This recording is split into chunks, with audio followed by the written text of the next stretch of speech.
The Torah Podcast with Michael Brook. All right. Torah tip number 2. Let's get right into it.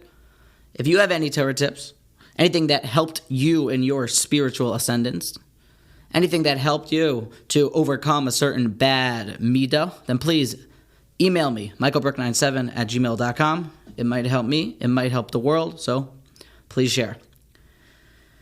Okay. Today we're going to talk about Torah tips about clarity in Torah study. Enjoying our learning.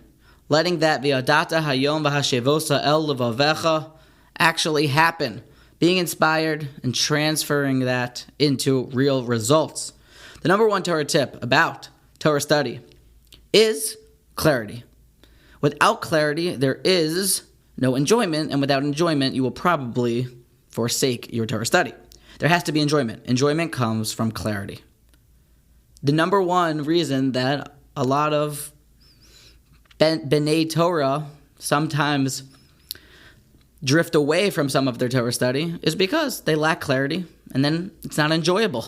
And when it's not enjoyable, that's why they stop. Clarity is essential. How to get clarity?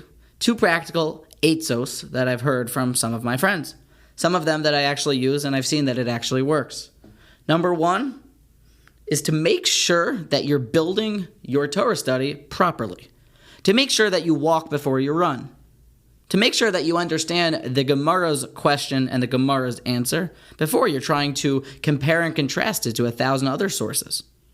To make sure that you understand the pasuk, the verse, exactly what it means before you start to ask questions and understand it. First, basic understanding. The question, the answer, the translation.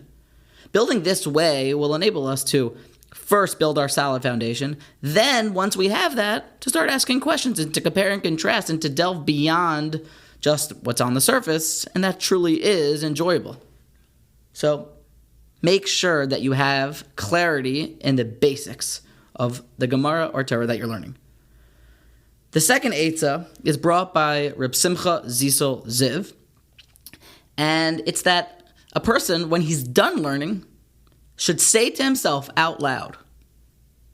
This is Reb Simcha Zisel Ziv, the author of Kelm. You should say to yourself out loud, well, what did I think before, and what do I think now?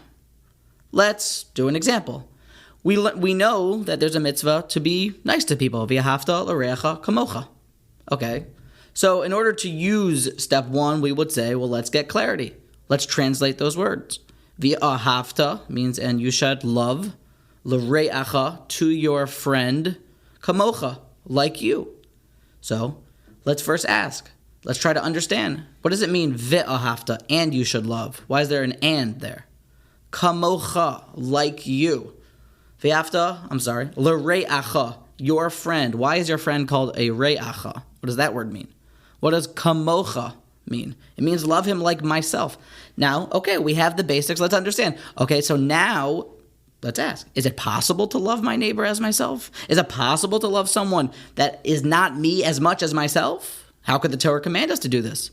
Only after we built our basics can we start to ask questions. And that second piece of advice, well, let's now see what we've changed. Before I sat down to learn and study V'ahavta l'reacha kamocha, I thought there's a mitzvah, be nice to people. Go out of your way to do chesed, to do acts of kindness to people. But now that I've learned the pasuk, I know, no, it goes much further than that. In fact, it's not about being nice to people. It's about treating people as I want to be treated. And there's a big change in between how we learn. The first way of understanding is that, okay, I should just be nice to people. That doesn't make me go above and beyond, necessarily. But the second way is that v'ahavta l'reacha kamocha, literally like myself, that requires a lot more. Let me know if you like this Torah tip. These 2. Did you like them? Are they helpful? Let me know. michaelbrook97@gmail.com.